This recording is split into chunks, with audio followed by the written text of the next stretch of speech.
In the middle of refurbishing one of these Panasonic KX-TC1890B two-line cordless phone system, and I want to go over kind of just a common issue that I find with a lot of these older Panasonics, not just this particular one. And what it is that the keypad actually deteriorates. A lot of people assume that it's just oil that gets and works its way through the rubber and then gets on the other side. It actually isn't even that. It's actually due to the keypad itself deteriorating. It's leaving that film on the board and also on the keypad itself and stuff like that. Here I kind of just want to show you what it did to this one pretty much. So let me go ahead and try to get this out with one hand carefully, because there's a wire there that's, yeah, it's kind of dirty, but you can see all that yellow goo and stuff that's on there, and that's from the keypad just deteriorating over time and stuff like that. Now in most cases you can clean out, you can see how that side's cleaner, but where the yellow part of the keypad is, that it's all got that oil and stuff that's on the board. And of course it made this phone pretty much non-operational because none of the keys would actually work. So I might go and clean that keypad off and then clean the dial board off and stuff like that, and hopefully it should work. But it's just due to this pretty much this rubber deteriorating over time, and that's what leaves that oil residue on there. So let me go and clean this up, and I'll be right back once I'm done. And here's a close-up of the keypad before I actually clean it, and you can see how that oil's just done everything. But you can see how it should be more this color, but it's turned yellowish and it kind of left that oil residue. It's definitely 100% due to the keypad deteriorating and not oil working through the keypad. So I went ahead and finished cleaning the dialer pad and also the keypad membrane. And to clean it, you just pretty much need 91% alcohol. And what you do is you go and take Q-tips, you go and clean around there. It's going to take multiple passes because that stuff does get sticky like flux does. So it's going to stick to the board pretty good. So you have to do multiple passes on there.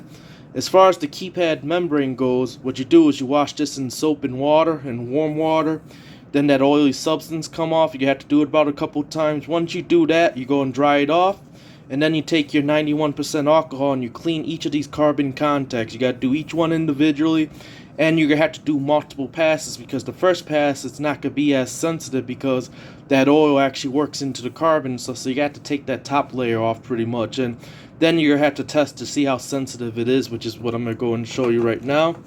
And I had to do about 4 passes on this to get it pretty much right. So line it up and you should just be able to touch the key and it should light up pretty much. It tells me now it's sensitive pretty much, and you're going to have to keep trying it out because the first couple times it wasn't as sensitive. I had to push the keys really hard. Now I can just pretty much, I can touch it and it lights up pretty much. I might do one extra pass on it before I go and put it back together and test it again, but that's pretty much how you do it. And wait till it lights up, and then we'll test another number, and there you go. So I'm going to go and get this back together, and I'll be right back once I'm done. Another thing you want to go ahead and do while you're at it is just go ahead and actually clean the rubber on the caller ID too. That was just worn. It didn't have no oil or anything. I went and cleaned it. And also go and clean the charge contacts and everything else too. And then go and put it back together pretty much. So went ahead and complete the refurbishing of the Panasonic KX-TC1890B handset part at least. I'm going to go and do the base next. But one nice surprise is that the caller ID is actually working now. It wasn't working before.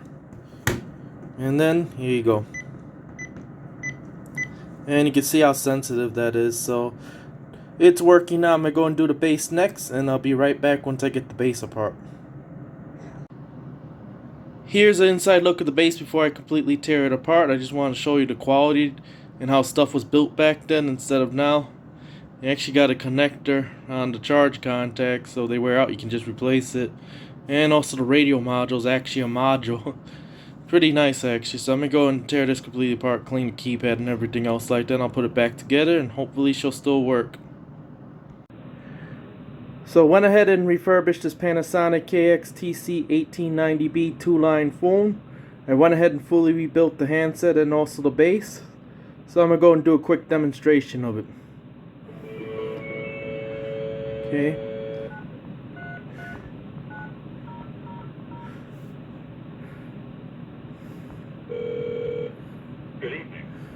Thinking about solar power? Check out And that's medium. That's the loudest. That's the medium. And that's at its lowest. Current temperature 30 degrees. Okay, so now let me go ahead and demonstrate the handset real quick. Just hit line 1 and then you just let me see if we can hear it. Hold on. And then there you go. And that's all you gotta do, and it's fully functional. And you can see I dialed it with one hand. Also, that works too.